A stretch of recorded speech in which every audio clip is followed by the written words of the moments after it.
Quelques grammes de bonheur à consommer sans modération. N'hésitez pas à liker, commenter et n'oubliez pas de vous abonner et activer la cloche. C'est parti. Quelques grammes de bonheur. Quelques grammes de bonheur. Quelques grammes de bonheur. Quelques grammes de bonheur. Quelques grammes de bonheur. Quelques grammes de bonheur. Quelques grammes de bonheur. Quelques grammes de bonheur. Quelques grammes de bonheur.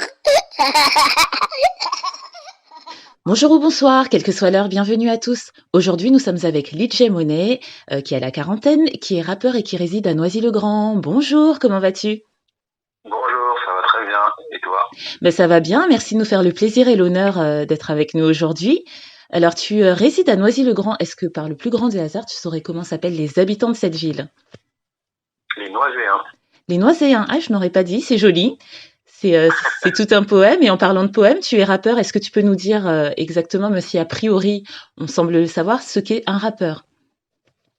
Un rappeur, tu me prends du cours. Un rappeur, je dirais, moi, pour faire simple, que c'est un poète urbain. Oui. Ouais, je pense que je synthétiserais comme ça. C'est un poète urbain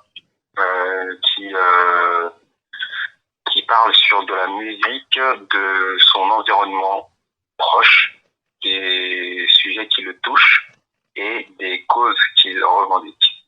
Voilà, je pense que je résumerai ça de cette façon.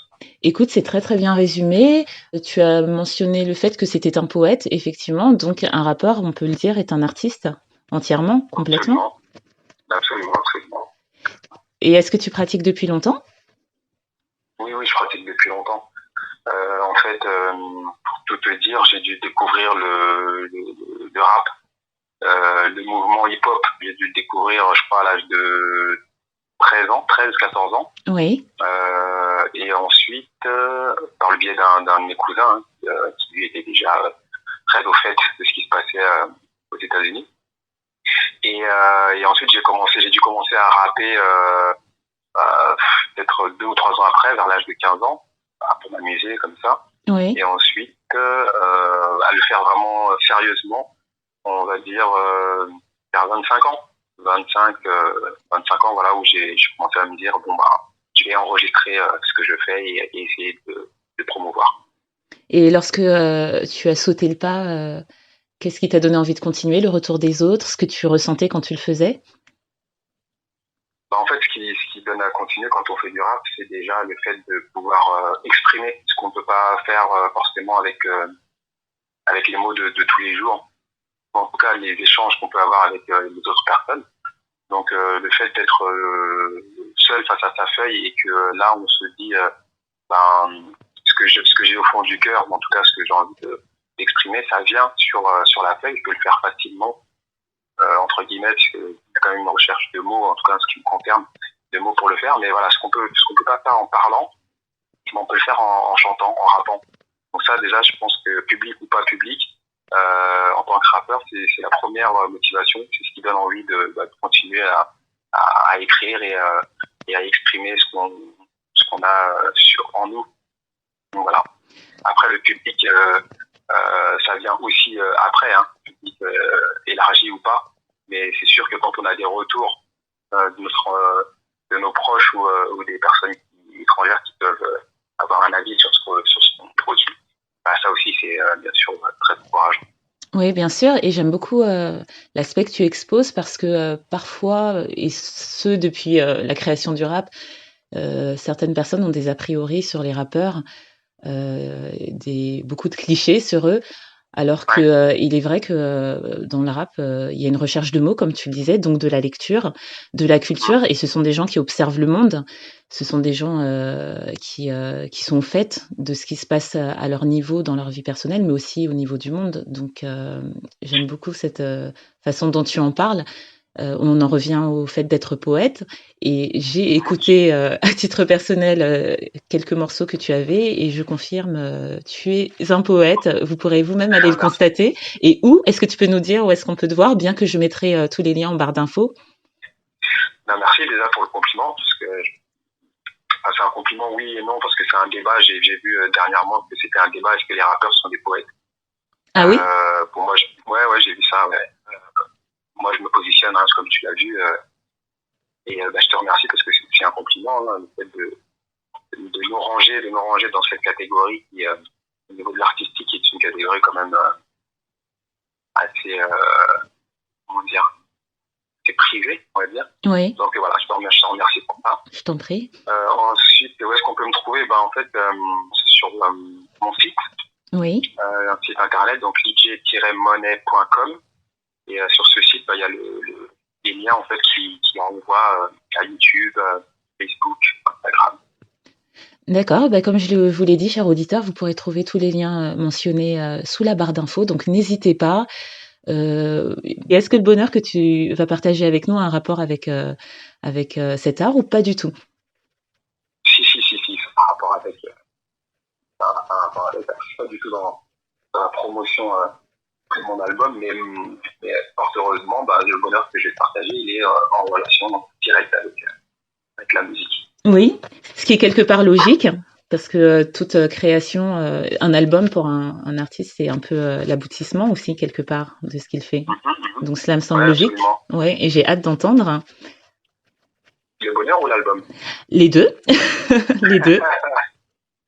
Ok, et écoutez, on va commencer par ce bonheur que je vais partager. Ça n'a pas été évident, parce que réellement dans ma vie, je dois avoir vraiment 4 bonheurs que je définis comme tels, qui prennent l'essence même de ce mot. Oui. Mais je vais en choisir un parce que il est en relation avec mon actualité et il a une place aussi assez haute dans ma hiérarchie des bonheurs. C'est le tournage du clip Demain, qui est en fait le single de mon album. Alors c'est vrai que ça peut paraître très promotionnel, mais quand je te l'aurai raconté, tu verras qu'il a une place spéciale, pas forcément pour les raisons de artistiques. Oui. En fait, si tu veux, c'était un clip qu'on avait. Donc déjà, Demain, c'est un morceau que je fais avec mes filles. Donc mes 2 filles, la grande et la plus petite à ce moment-là. Et donc elles sont sur le refrain et c'est un morceau sur lequel je m'adresse à eux et je m'adresse aux adultes en général. Oui, elles ont quel âge, excuse-moi, tes filles? Alors mes filles, la grande a aujourd'hui 18 ans et la petite a 8 ans, donc 10 ans d'écart. D'accord. Au moment où on a écrit, où on a enregistré ce morceau, elles avaient 3 ans de moins. Donc ce clip, une fois fait, etc., on a décidé que ce serait le single de l'album. Parce que très ouvert, très public, et avec le sujet qui pouvait toucher quasiment tout le monde. Donc ce clip, on prévoit de le tourner. C'était au mois de février. On prévoit de le tourner et moi j'avais comme idée de le tourner dans une salle de classe. Donc pas très évident parce que février, on est déjà dans les prémices, on est déjà sur le plan Vigipirate un petit peu et dans les prémices de la crise du Covid.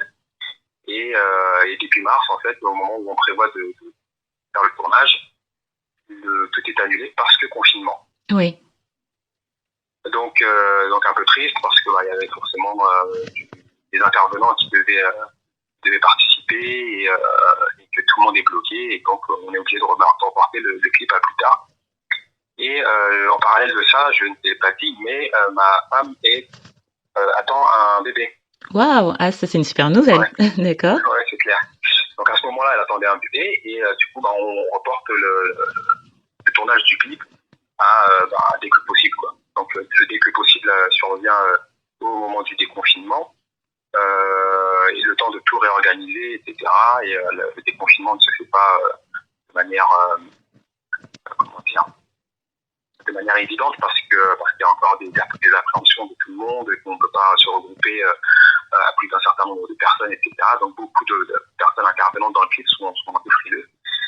Et notamment, l'accès à l'école est complètement proscrit, quoi. D'accord. Donc voilà, bref, pour faire court, parce que je suis un peu bavard. Donc on arrive finalement à convenir d'un moment avec les personnes qui peuvent participer, avec le soutien, l'aide du gardien de l'école qui a été super gentil avec nous et qui nous a donné un créneau pour pouvoir le faire. De le faire le 1er juillet, le 1er juillet, donc le veille des vacances, donc c'est pas trop de problème pour pouvoir accéder Oui. Et c'est un mercredi, donc je peux avoir la participation de quelques enfants qui font partie du groupe de danse et de la classe de Siloé, ma fille plus petite. Et en parallèle de ça, donc ma femme qui est enceinte et qui devait participer au clip avec son gros ventre, à son rendez-vous médical de contrôle. Oui. Et elle est censée venir nous rejoindre. Son rendez-vous est à midi, à 8h, et elle est censée venir nous rejoindre après son rendez-vous à midi. Donc nous, on commence à faire le tournage du clip avec les enfants, etc. Et moi, je commence à m'inquiéter parce que à midi, j'ai pas de nouvelles de ma femme. Donc, j'ai pas de réponse. Il y a toute l'équipe de tournage qui est présente. Et donc, ça se passe très très bien. Les enfants sont très réceptifs et il y a une très très bonne ambiance avec même les adultes que j'ai sollicités. Enfin, tout se passe très bien. L'équipe de tournage est très satisfaite de comment ça se passe. Moi, je suis heureux parce que je travaille avec ma fille. Oui. Bref. Et donc, mais j'ai eu quand même cette petite inquiétude. Et à 14h, je reçois un appel de ma femme qui me dit faut que tu viennes tout de suite. Ouais. Donc là, je me retourne et je vois la vingtaine de personnes que j'ai fait venir sur le tournage du clip, et on était censé terminer à 17h. On avait bouclé la première partie. Et donc, je lui dis naïvement, est-ce que ça peut attendre 16h? Oui. Ouais. Donc, elle me dit, tu rigoles ou quoi? Et bon, je sens quand même que dans sa voix, il n'y a pas une grosse inquiétude. Enfin, voilà. Donc, je me dis, quand même, ce clip-là, j'ai quand même mis du temps à le mettre en place. Donc, on va quand même essayer de boucler. Et si vraiment il faut que je vienne en toute urgence, j'annulerai tout, quoi. Tant que j'ai pas ce top de ma femme qui dit, viens tout de suite, et dépêche-toi, du coup, je continue. Et donc, on fait le clip et j'en parle à l'équipe de tournage. Donc, on est censé finir à 17h. Finalement, on termine à 16h. On a fait tout le tournage. Donc, je cours à la maternité. Donc, je laisse ma fille aux parents de ses amis et je cours et me dépêche sur l'autoroute pour arriver à la maternité. Et quand j'arrive, on m'annonce que ma femme va entrer en salle de travail dans quelques minutes, quelques heures. Wow. Voilà. Et donc, le clip a été tourné le 1er juillet et mon fils est arrivé le 2 juillet à 4h du matin. Ah oui, donc les deux bébés sont arrivés en même temps, quasiment. Voilà, c'est ça, exactement. Donc, voilà, je te laisse deviner l'état de flottement dans lequel j'étais sur ces deux événements qui m'ont transporté dans ce que je peux appeler moi le bonheur. Voilà. Bah, même pas besoin de deviner parce qu'on entend ton sourire, on l'entend. On entend que tu revis les événements en nous les contant. Et d'ailleurs, je te remercie de partager cette part d'intimité avec nous. En plus, c'est très intéressant parce que tu as fait mention de pas mal de choses, du confinement qui a eu lieu, qui nous a montré que rien n'est acquis. Finalement, dans la vie, on peut avoir des projets, mais tout peut stopper du jour au lendemain, parce que bon, on sait ça par rapport à la mort, mais il y a d'autres choses. Là, le monde s'est arrêté complètement et nous a fait nous remettre en question sur beaucoup de choses. Et j'aime bien aussi cette métaphore du bébé par rapport à ton clip, parce que quelque part, c'était en gestation, ça allait se faire, mais finalement, comme ton bébé, hein, ça a pris le temps. Ça a pris le temps, ça a été mis en attente, en stand-by, et peut-être pour même de meilleurs résultats, puisque là, ça devait être tourné en février, si j'ai bien compris. Et finalement, ça a pu se faire en été. Hein. Il y avait du soleil, il y avait de la joie, il y avait les enfants. Voilà, et le summum, je vais pas dire la cerise sur le gâteau, parce que c'est loin d'être petit, hein, comme une cerise, mais le bébé qui arrive, d'ailleurs, félicitations à vous deux, enfin, à vous 5 avec tes filles. Non, à vous 4, pardon. Et c'est... Voilà, c'est ça, c'est juste merveilleux. Et puis ça nous montre aussi que parfois, les choses, quand elles ne se font pas tout de suite, ce n'est pas forcément un échec. C'est juste que ça ne devait pas se faire maintenant et que peut-être qu'en attendant, ça ne sera que du mieux, que du plus. Ouais, effectivement, je rebondis sur ce que tu dis parce que c'est une philosophie alors je sais pas si on dit que je pratique, ou en tout cas à laquelle j'adhère, voilà, c'est aussi à laquelle j'adhère. Oui. Rien n'arrive par hasard, je pense. Et donc j'essaye de prendre les événements, quels qu'ils soient, positifs comme